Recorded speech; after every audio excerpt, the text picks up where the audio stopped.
La pesadilla de un nuevo orden. Un Führer. Su pueblo. Y la raza. Crímenes contra la humanidad. Un mundo de caos y destrucción. Esta es la historia de la hora más oscura de la humanidad. El abismo. Historia del nazismo.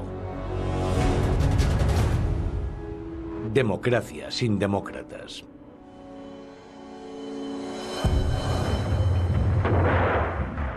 ...1941... Las fuerzas alemanas invaden Europa.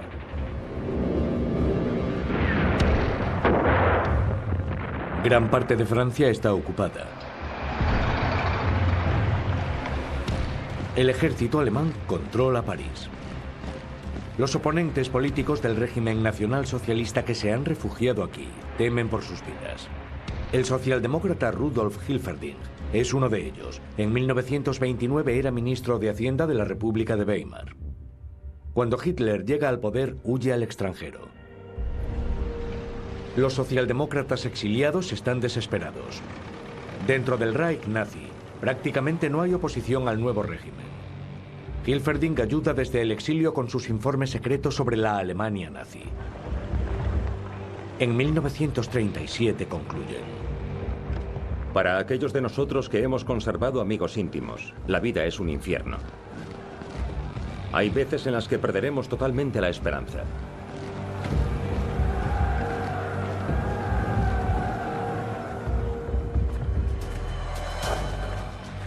Parece que la gran mayoría de los alemanes apoya a Hitler. En febrero de 1941 arrestan a Hilferding en Francia. Los esbirros de Hitler sacan su odio hacia este socialdemócrata judío. Muere en esta prisión de París bajo circunstancias sin aclarar. En Alemania, su muerte no llama la atención. Lo más importante para entender lo rápido que fracasó la democracia en Alemania es que no se murió, la mataron. Y el proceso hacia ese asesinato comienza en 1928, cuando grupos muy poderosos y miembros de la sociedad alemana deciden que ha llegado la hora de empezar a revertir los cambios que había traído la democracia en 1918 y 19. Aprovecharon ese momento y empezaron a destruir activamente la democracia. Ilusión.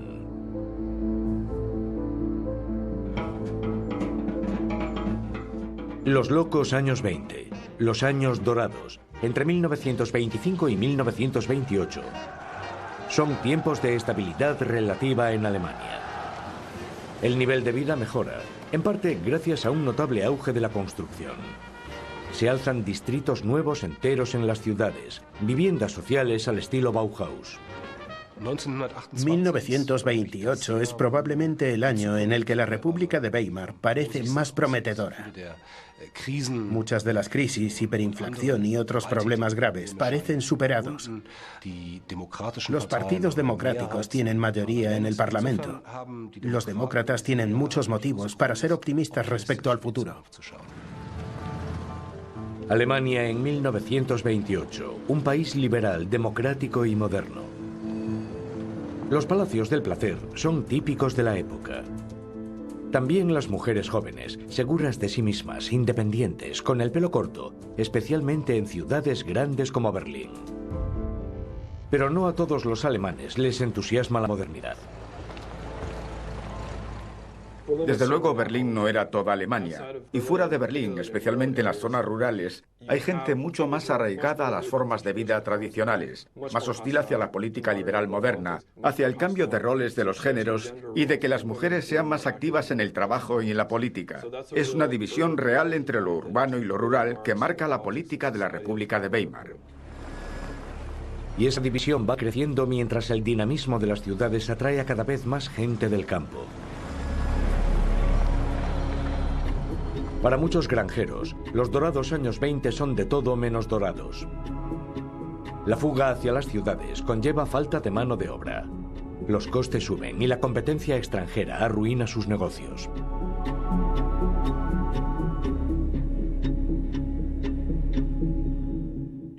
La agricultura alemana era poco eficiente. No era competitiva en los mercados mundiales, porque en la época imperial siempre había estado protegida por aranceles. Y desde 1927, la sobreproducción mundial significa precios más bajos, sobre todo para la carne. Muchos granjeros piden préstamos para modernizarse, pero los intereses son altos. Además, suben los impuestos y otras tasas. Se convierten en una carga más.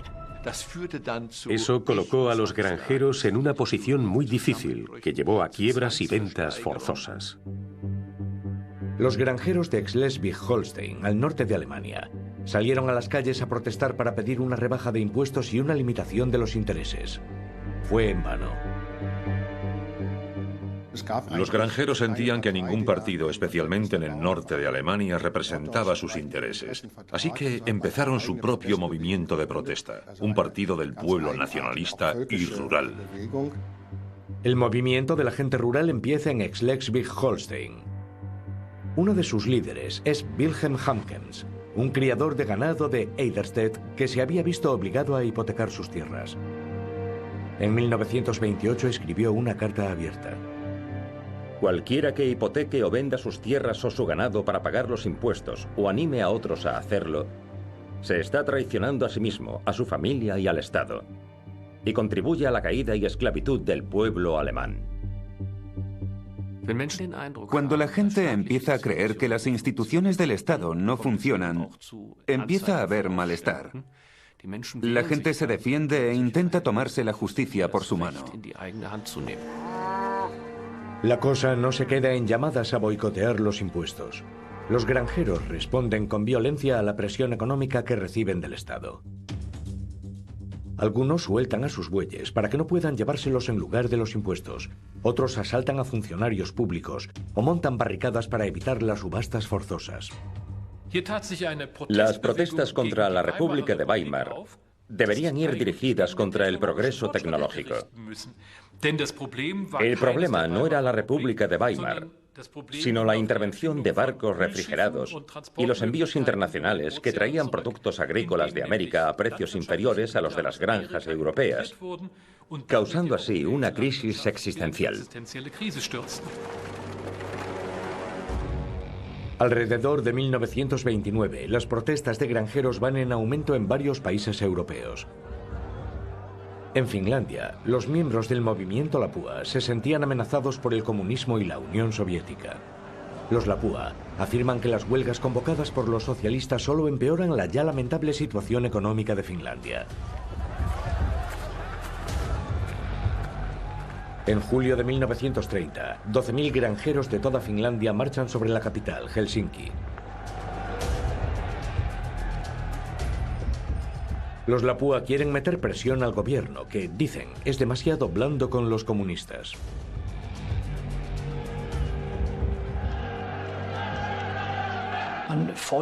Exigen políticas anticomunistas más radicales. Y en ese sentido, la marcha de los granjeros tuvo éxito, porque justo después el gobierno finlandés aprobó políticas más conservadoras. Pero con el giro conservador de Finlandia, el movimiento Lapua pierde impulso.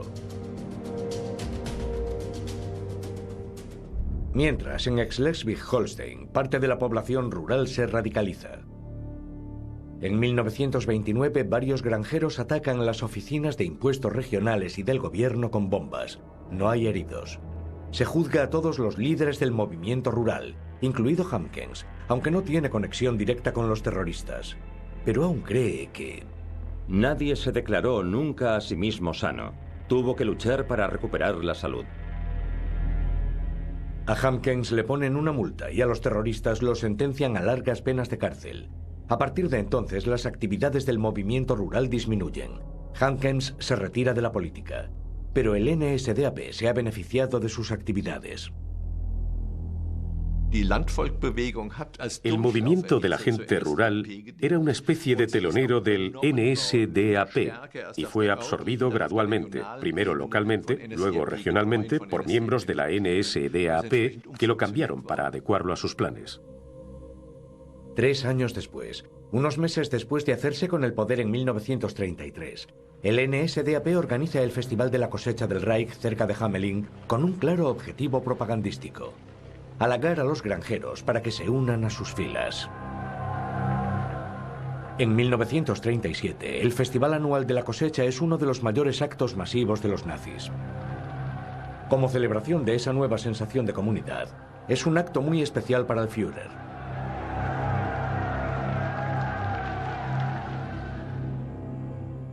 El NSDAP rondaba a los granjeros insatisfechos desde 1929. Son votantes importantes, perfectos para la nueva apariencia legal del partido.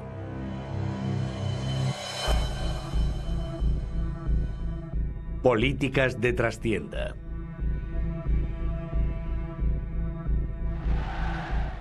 A finales de los años 20, Hitler adopta una nueva estrategia para llegar al poder.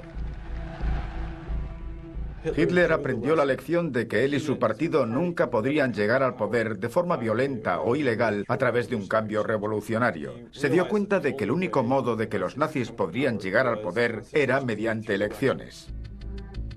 El líder regional del NSDAP o Gauleiter en Berlín-Brandenburgo es Joseph Goebbels. Este orador fanático, periodista y cronista es el alto representante de Hitler en la capital. Escribe en un periódico del partido donde explica las tácticas nuevas de Hitler con claridad meridiana. Nos hacemos diputados del Reichstag para paralizar el espíritu de Weimar con su propio apoyo. No venimos como amigos, tampoco somos neutrales, somos enemigos, como lobos acechando a un rebaño de ovejas.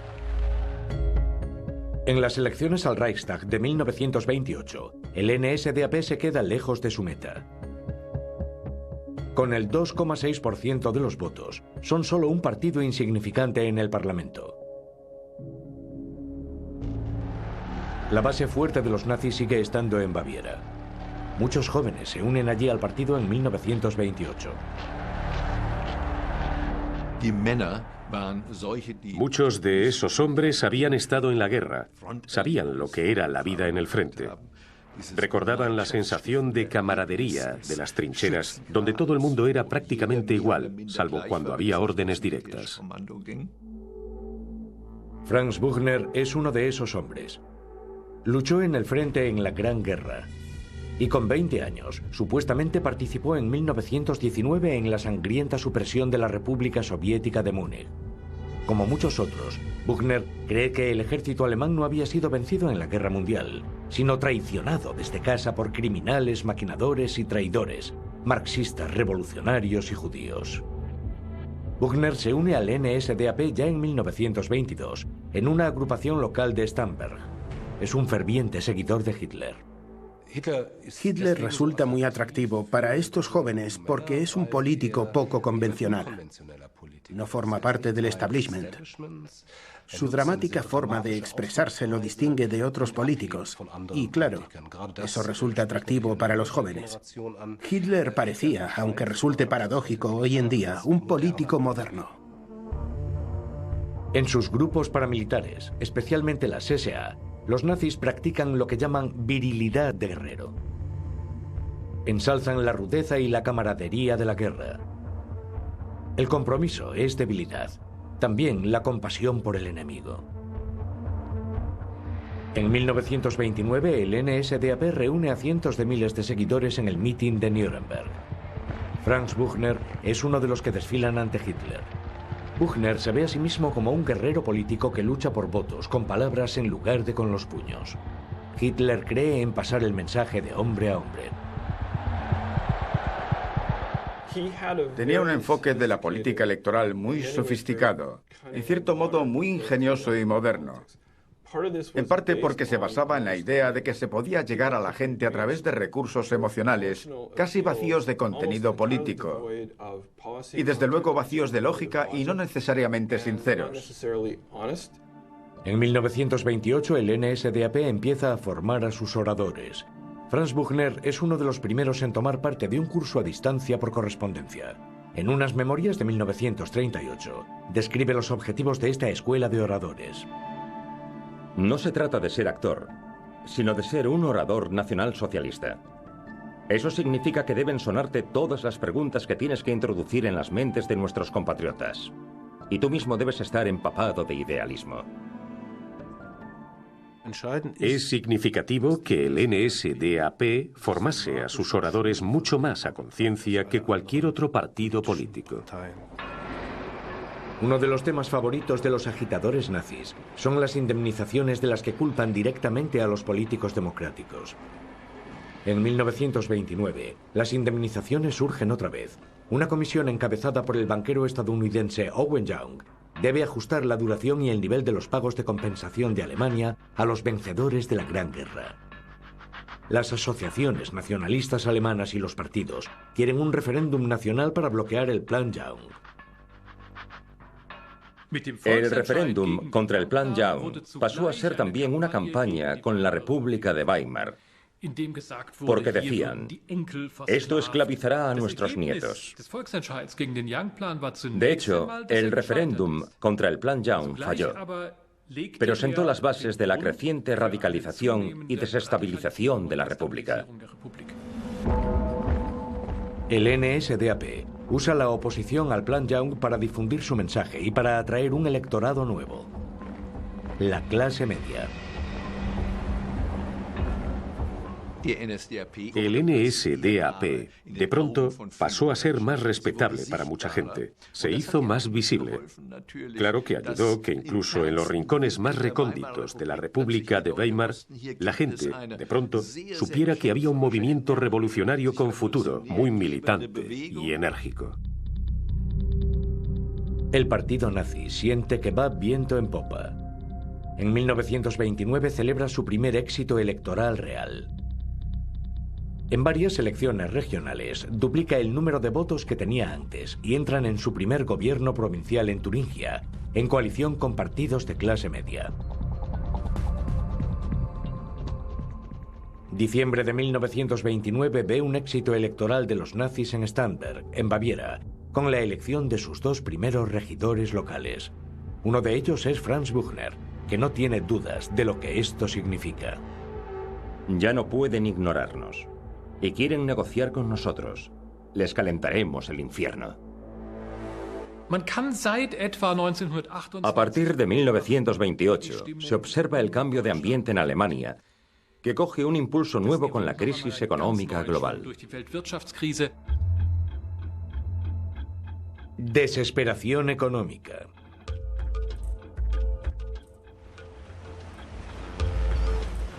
En los Estados Unidos, los años 20 parecen una época de prosperidad creciente permanente. La producción de bienes de consumo y coches lleva años aumentando, alimentada por una demanda incesante. El mercado inmobiliario también está en auge. Los rascacielos son un símbolo orgulloso de crecimiento económico. Es una expansión alimentada por el crédito que se extiende al mercado de valores, donde, como nunca antes, muchas familias estadounidenses se apuestan sus ahorros y piden créditos para meterse en la especulación bursátil. Es un boom alimentado por créditos esperando a estallar a finales de la década de 1920. La caída llega en otoño de 1929. Los precios de las acciones se estancan. De pronto el crecimiento flaquea. Un mercado a la baja en pánico hace tambalearse a Wall Street. El jueves negro de octubre de 1929, toda una generación dice adiós a su futuro. La caída de Wall Street afectó a todas las economías occidentales. La caída de Alemania fue la peor, en parte porque dependía mucho de los créditos estadounidenses a corto plazo. Y cuando los Estados Unidos retiraron esos préstamos a corto plazo, la economía alemana cayó en picado. La crisis financiera alemana domina los debates del Reichstag a finales de 1929. El coste del seguro de desempleo explota, ya que cada vez más alemanes pierden su trabajo. El tema de la financiación de los subsidios de desempleo rompe la gran coalición de gobierno liderada por los socialdemócratas. Pero hubo algo más. Los partidos de la Gran Coalición no estaban preparados para comprometerse sustancialmente unos con otros. Eso era típico del sistema.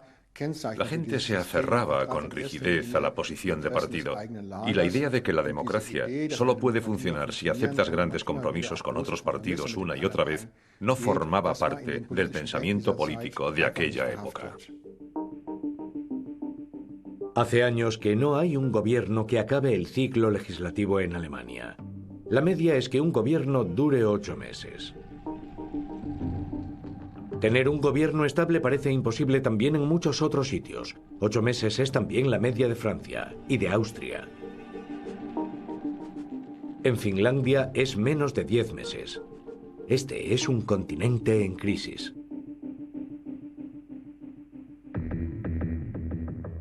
Tres días después del colapso de la Gran Coalición, el presidente del Reich, Paul von Hindenburg, interviene. Nombra a Heinrich Brüning canciller del Reich. Tiene el derecho constitucional de hacerlo, pero es un golpe grave a la democracia. El presidente del Reich ignora al Parlamento y a los partidos. Eso hace del gobierno de Brüning el primer gobierno presidencial, es decir, un gobierno creado sin consultar al Parlamento. Así que, al menos en potencia, es un desafío directo al principio parlamentario. Brüning quiere recortar el gasto público, los sueldos y la seguridad social, desafiando al Parlamento. Todo su poder depende del presidente Hindenburg, de 82 años. En un estado de emergencia, la Constitución permite al presidente gobernar por decreto. La gente que rodea al presidente quiere pasar de un gobierno democrático y parlamentario a un sistema autoritario. Hindenburg incluso puede disolver el Parlamento si éste no reconoce sus decretos de emergencia. Eso pasa a principios del verano de 1930. La esperanza es que las elecciones de septiembre refuercen a los partidos conservadores. Hasta entonces, Brüning depende totalmente del presidente del Reich.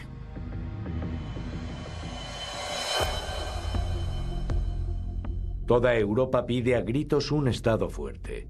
Casi ninguna de las democracias fundadas tras la Gran Guerra sigue en pie en 1930. Muchos países han tenido gobiernos fascistas o autoritarios, o dictaduras militares desde principios de los años 20. La crisis económica global amenaza ahora con acabar con las democracias que quedan.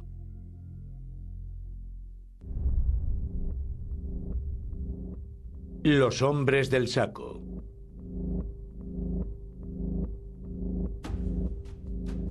En 1930, casi 3 millones de alemanes están en el paro. Miles de empresas recortan producción o se declaran en bancarrota. Los nazis tienen una explicación sencilla para esta crisis tan grave. Culpan a la maquinación judía, a sus intrigas y manipulación. El mundo de los judíos explica la corrupción de la República de Weimar y la manipulación del sistema financiero global que ha esclavizado a los alemanes. Y serán esclavos de sus deudas durante generaciones. Ese es el marco en el que los nazis encuentran sentido a lo que es una crisis global extraordinariamente compleja, caótica y desordenada. Pero en la campaña de las elecciones de 1930, el NSDAP no ataca a los judíos, sino a los socialdemócratas. Ellos son los culpables del Plan Young, dice la campaña ideada por Joseph Goebbels. Ha llegado lejos en el partido. Ahora es jefe de propaganda. Los nazis llegaron a la conclusión de que su táctica de enfatizar el antisemitismo en su propaganda electoral no estaba dando resultado, así que la dejaron. Insistieron más en un mensaje positivo: reconstruiremos Alemania, haremos Alemania grande otra vez. Esta táctica nueva da resultado. Miles de personas van a los mítines a escuchar a Hitler y a otros líderes nazis.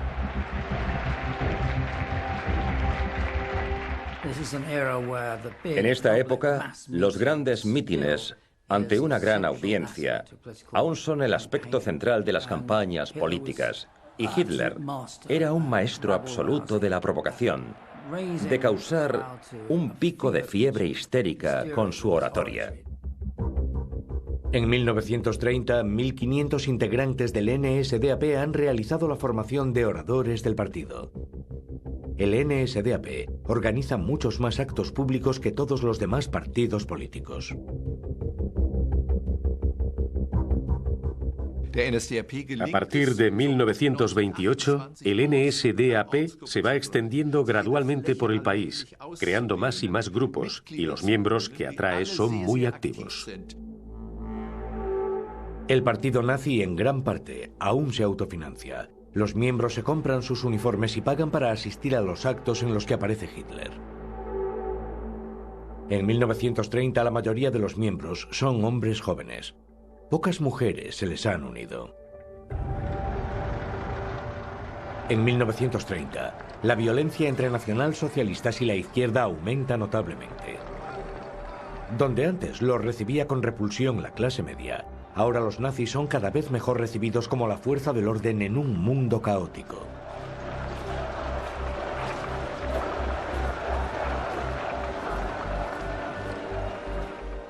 Parte de la táctica era simplemente usar la violencia para impedir que sus oponentes hiciesen campaña. Pero hay un punto secundario en su propaganda. Los nazis son capaces de usar la violencia para proyectar una imagen de lo poderosos y eficaces que son. Y muchos alemanes que no aprueban necesariamente la violencia en las calles piensan, sin embargo, sí, los nazis son brutos, pero pegan a la gente correcta, les pegan a los comunistas y parece que nadie más tiene la fortaleza de carácter necesaria. En su propaganda, los nazis se presentan como víctimas de la violencia comunista. De hecho, suelen provocar confrontaciones realizando marchas en zonas de clase obrera. Hay docenas de muertos en ambos bandos. El 23 de febrero de 1930, un líder local de las SA, Horst Wessel, es asesinado a tiros en su apartamento de Berlín por un comunista. Joseph Goebbels lo anota en su diario. Horst Wessel ha muerto hoy. Otro mártir del Tercer Reich.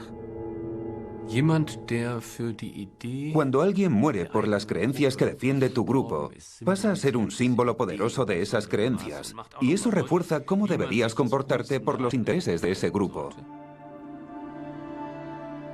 Como jefe de propaganda, Goebbels convierte a Horst Wessel, un matón de las SA, en un mártir. Una canción que Wessel escribió sobre las SA se convierte en himno oficioso del Reich nazi.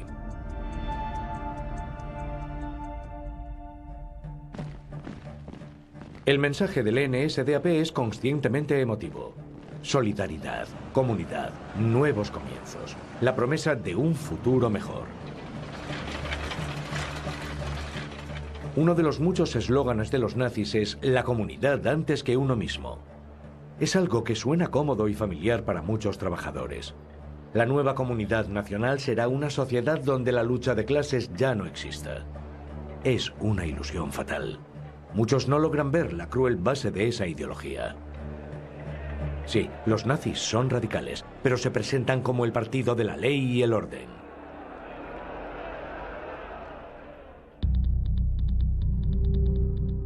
Infiltrarse en la corriente principal. Los resultados de las elecciones de septiembre de 1930 demuestran lo eficaz que ha sido la nueva imagen del partido de Hitler. En 1928, el NSDAP solo consiguió un 2,6% de los votos. Ahora, 2 años después, tienen el 18,3%. Eso significa que hay casi 9 veces más nazis en el Reichstag que antes. Son el segundo partido después del SPD, que ha perdido votos. Los partidos conservadores nacionales han perdido aún más apoyos. Lo cierto es que el NSDAP era un partido popular con cierto sesgo hacia la clase media, la nueva clase media, oficinistas y más adelante también funcionarios. Tenía la base social más amplia que cualquier otro partido de la era Weimar. Sustituyen el rechazo a la democracia y al Tratado de Versalles con un nacionalismo robusto y unos eslóganes pegadizos. Esta combinación llega cada vez mejor a la clase media alemana. Y los nazis también encuentran aprobación en los peldaños más altos de la sociedad. En 1930, August Wilhelm von Preußen, el cuarto hijo del último emperador alemán, declara abiertamente su apoyo al NSDAP. Bella Fromm es una reportera de sociedad del Berliner Zeitung, uno de los periódicos principales de la capital. En febrero de 1930, antes de las elecciones, escribe: Celebración de las bodas de plata del banquero Hjalmar Schacht, presidente del Banco Central de Reich, y su esposa. Durante la fiesta, Schacht me dijo: ¿por qué no dar una oportunidad a los nacionalistas? Me parecen muy interesantes. Desde luego era bastante evidente que el sistema democrático alemán no era capaz de afrontar la crisis de la depresión y tampoco parecía capaz de enfrentarse a la debilidad de la posición de Alemania en el mundo. Así que la pérdida de fe en el Estado se hizo cada vez más grave. Obreros y oficinistas vuelven la espalda a la democracia. Erich Fromm, un psicólogo social, decide investigar más a fondo estas actitudes. En 1922, su equipo distribuye un cuestionario por toda Alemania. De las respuestas deducen que muchos de los entrevistados se sienten atraídos por partidos de izquierdas, pero a la vez, sus actitudes son muy distintas de las políticas de esos partidos.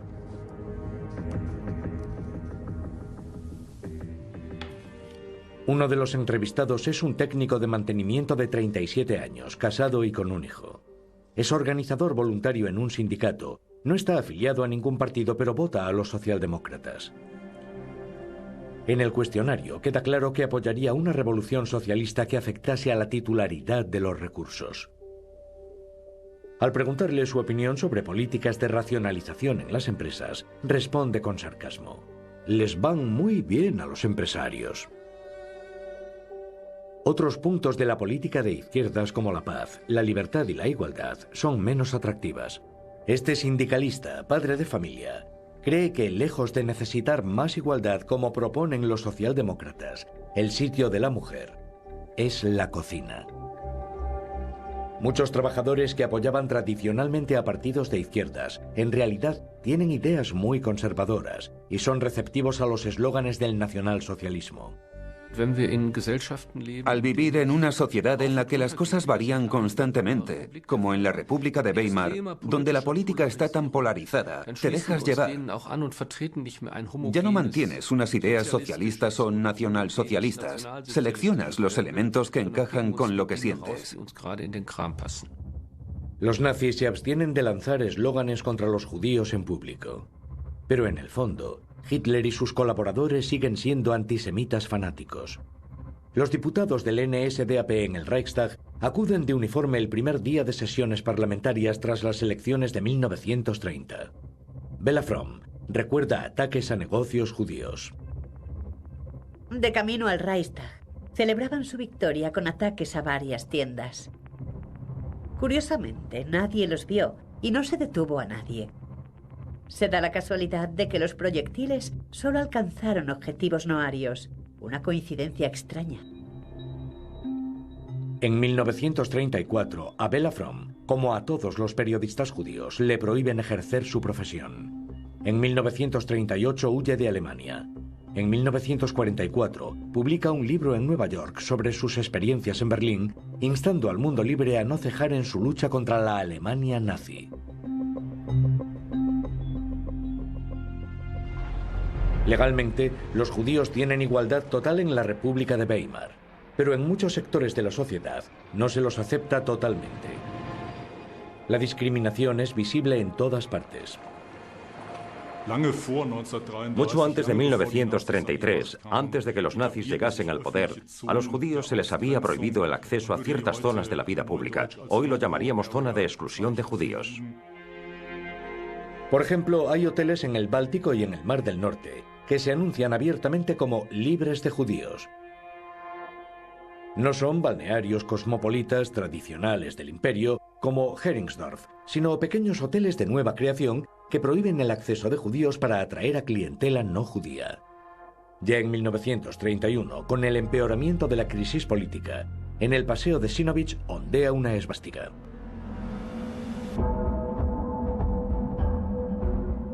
Crisis.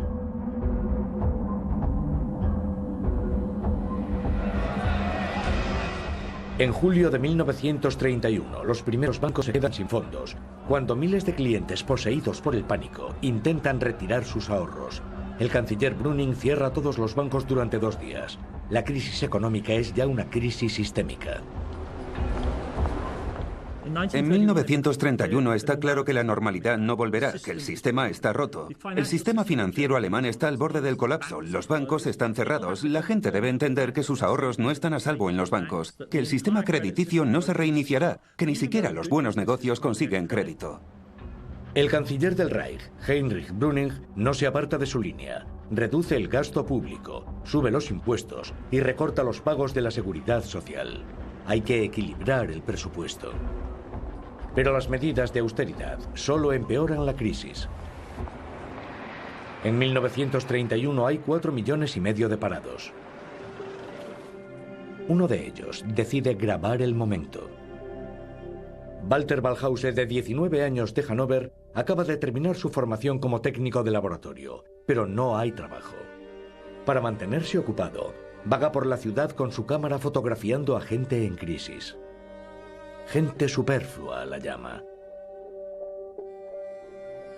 Millones de personas viven de las prestaciones sociales. Otros piden en la calle o rebuscan entre las obras de los mercados semanales. Un fotógrafo autodidacta que documenta la vida en una crisis económica. 1 de cada 3 hogares sufre los efectos del desempleo, y esto lleva a una sensación de desesperación, de devastación, de aumento de la criminalidad, robos, bandas juveniles, gente vagando por las calles, búsqueda de una figura salvadora. Obviamente alguien nos sacará de este desastre, la sensación de que la política no sirve. Por todo el mundo, la mayoría de gobiernos recurre a medidas de austeridad para intentar combatir la crisis. Los Estados Unidos se retiran del comercio mundial. Desde el verano de 1930, los Estados Unidos optan por un proteccionismo radical. Los aranceles suben hasta el 60%. Francia es la siguiente. En 1931 sube sus aranceles al 38%. En Checoslovaquia son del 50%. En 1932, Gran Bretaña rompe su tradición de comercio libre e impone una tasa general de importación del 10%. La economía global se asfixia. La Unión Soviética de Stalin opta por una ruta diferente. Un plan quinquenal convertirá su suelo agrícola en un estado industrial moderno. La transformación se financiará mediante exportaciones de cereal. Se despoja a los granjeros para crear cooperativas. Obligan a millones de ellos a mudarse, sobre todo de Ucrania y Kazajistán. Todo en nombre de la modernización. Lo hacen con un gran coste humano, con hambrunas generalizadas en las zonas rurales entre 1933 y 34. Y con cambios convulsos en los centros urbanos de la Unión Soviética, donde millones de personas se ven viviendo en barrios marginales y trabajando muchísimas horas en las nuevas fábricas. Se levantan ciudades nuevas y complejos industriales aparentemente en tierras baldías. La Unión Soviética supera a muchos países europeos en producción industrial, mientras millones de personas se mueren de hambre en el campo. Lo que contaba en el extranjero era que, de pronto, la Unión Soviética era una nación industrializada, y eso resultó muy atractivo para cierto segmento de la población alemana, para la que la Unión Soviética era un modelo. Así que un gran número de trabajadores alemanes jóvenes, muchos en el paro, votaron comunista. En 1929, el Partido Comunista Alemán defiende las políticas de Stalin, y eso lo convierte en enemigo de los socialdemócratas. Hasta 1935, Stalin siguió diciendo a los comunistas de todas partes que los socialistas eran en realidad su peor enemigo, porque quitaban el apoyo de la clase obrera al Partido Comunista, y que los fascistas, los nazis, eran solo un fenómeno pasajero. Algo así como el último estertor de un sistema capitalista moribundo. Pero la hostilidad comunista no es el único problema de los socialdemócratas. Se ven ante un dilema si apoyan la política de austeridad de Brüning. Alejan a votantes que irán al Partido Comunista. Pero si se oponen al canciller, se arriesgan a nuevas elecciones y a mejores resultados del NSDAP. Era un pacto con el diablo que los socialdemócratas sentían que debían hacer, pero minaba su atractivo, minaba gran parte del atractivo del sistema como conjunto, porque parecía que el sistema democrático solo traía dolor. En 1932 la crisis llega a su cima. Hay 6 millones de alemanes en el paro.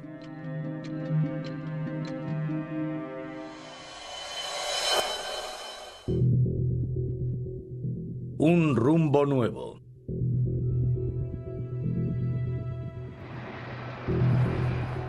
...1932 es año de elecciones. En algunas partes de Alemania, los ciudadanos deben votar 5 veces. El preludio es la elección del presidente del Reich en marzo. El presidente Hindenburg, con 85 años, se presenta de nuevo. El candidato rival con mejores perspectivas es Adolf Hitler. Su jefe de propaganda, Joseph Goebbels, saca toda su destreza. Goebbels copió las técnicas de los publicistas, adaptándolas a sus principios de propaganda política. Todo giraba en torno a argumentos sencillos, originalidad, omnipresencia y reconocimiento de la marca. Los socialdemócratas no tienen candidato propio. Para vencer a Hitler, apoyan a Hindenburg. El día de las elecciones, 1/3 de los votantes elige a Hitler. Pero no es suficiente. Hindenburg sigue siendo presidente del Reich gracias a la alianza de conveniencia del canciller Brüning con el SPD. Pero Hindenburg se ve humillado al tener que depender de enemigos políticos para su reelección. Ya no está dispuesto a apoyar al canciller Brüning. Evidentemente, Hindenburg se dio cuenta rápido de que la poca popularidad de Brüning, después de todo, la austeridad nunca es popular, empezaba a desgastarlo a él también, porque Brüning dependía totalmente de sus decretos presidenciales. En mayo de 1932, Hindenburg echa a Brüning y nombra canciller al exoficial del ejército Franz von Papen. Se va acercando a Hitler. El establishment conservador germano, el partido de la derecha, los representantes de las grandes empresas y el ejército tienen un problema muy interesante con Hitler. No les gusta, no lo aprueban, piensan que es rudo y posiblemente peligroso. Pero por otro lado, el movimiento de Hitler es claramente nacionalista, claramente militarista y claramente contrario a la izquierda.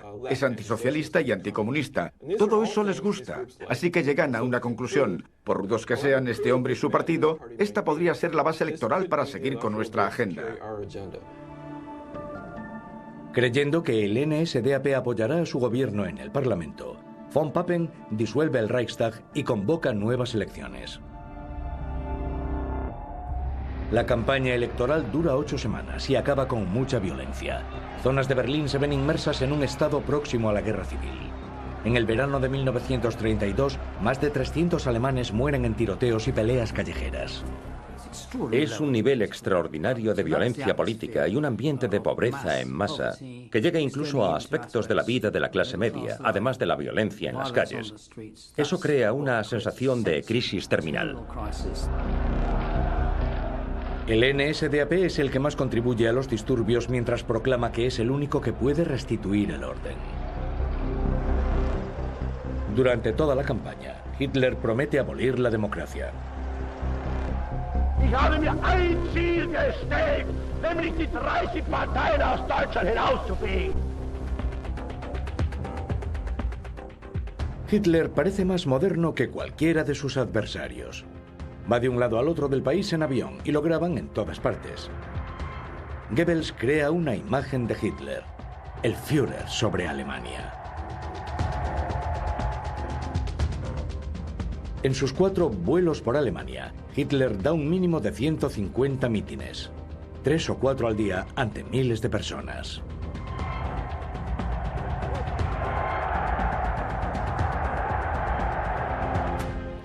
El líder del NSDAP visita regiones que no han visto nunca un político nacional.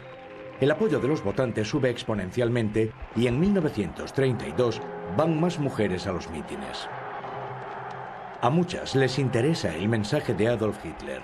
Otras sienten curiosidad por el hombre en sí, que oficialmente sigue soltero. De hecho, Hitler tiene una novia. Es la ayudante del laboratorio de su fotógrafo Heinrich Hoffmann. Eva Braun tiene 20 y pocos años. Seguirá siendo su compañera secreta hasta el final de sus vidas. Hitler creía que, como Führer, que aspiraba a conquistar el corazón del pueblo alemán, no podía estar casado con una mujer. Por eso mantenía su relación en secreto. En 1932, la relación se estrecha. Eva intenta suicidarse con la pistola de su padre. No concibe la vida sin Hitler.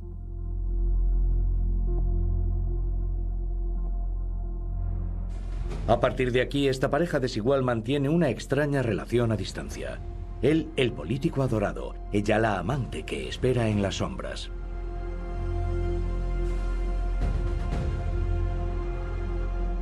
Después de 1936 vivirá en la residencia alpina de Hitler, la Berghof.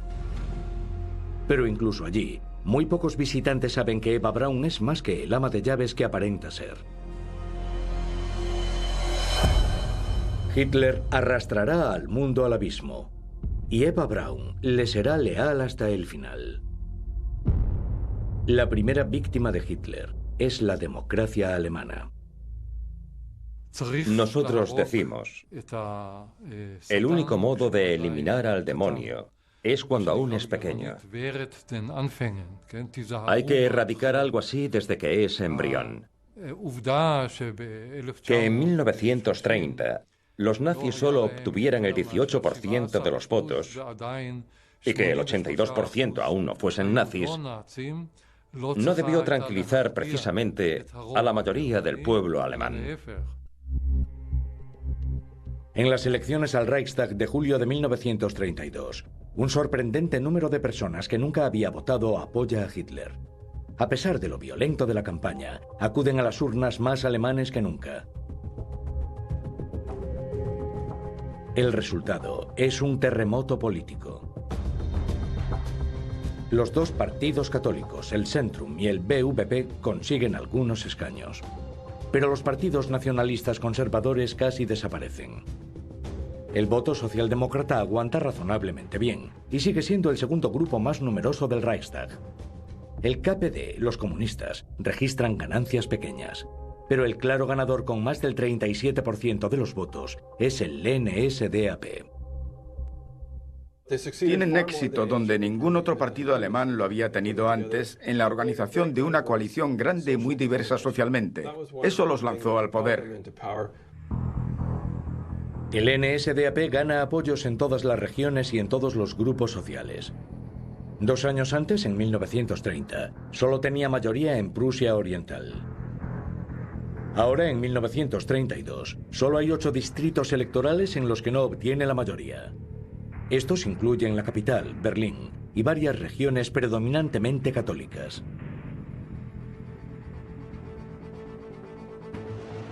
Los votantes alemanes han convertido al NSDAP en el partido político más fuerte de Alemania. Como ganador de las elecciones, Hitler exige el puesto de canciller en contra de todos los acuerdos previos y deja perfectamente claro que no teme usar la fuerza para lograr sus fines.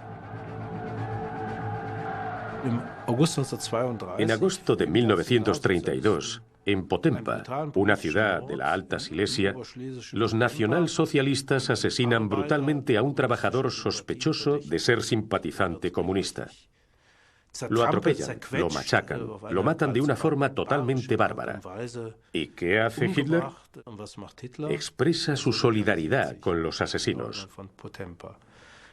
Ha habido, y aún hay, momentos en los que un político pierde todo su apoyo por alinearse con asesinos políticos.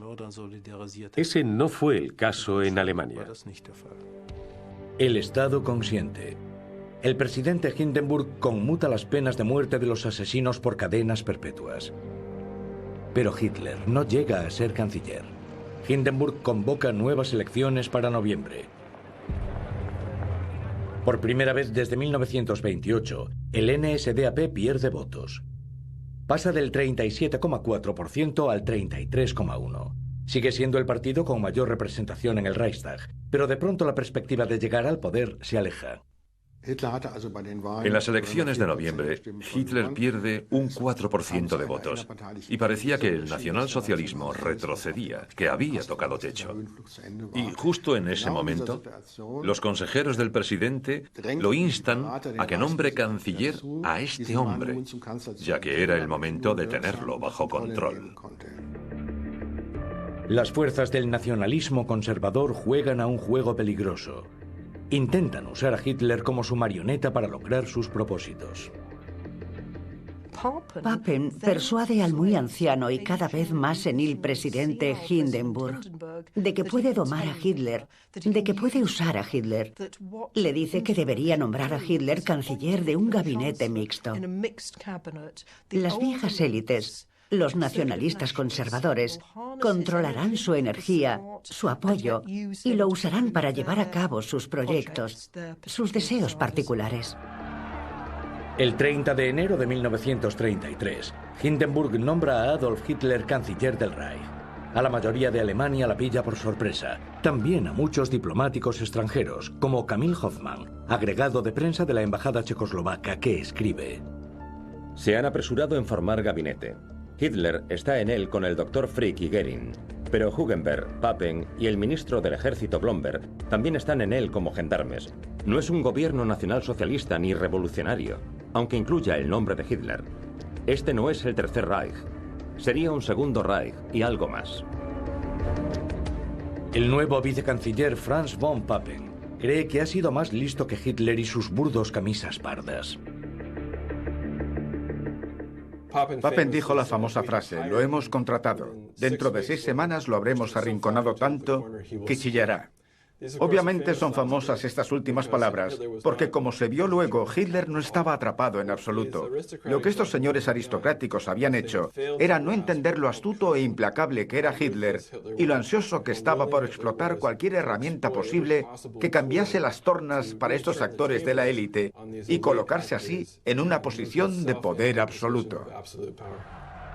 El histórico juicio erróneo de von Papen costará millones de vidas. Hitler abandona todo fingimiento y solo 6 meses después declara cínicamente: 30. Januar sind in Deutschland die Würfel gefallen. Und ich glaube nicht, dass die Gegner, die damals noch gelacht haben, heute auch noch lachen. Hitler hace de Alemania una dictadura. Prácticamente no hay resistencia. El diplomático checo Camille Hoffmann, que había bromeado sobre su subida al poder, muere en Auschwitz en 1944.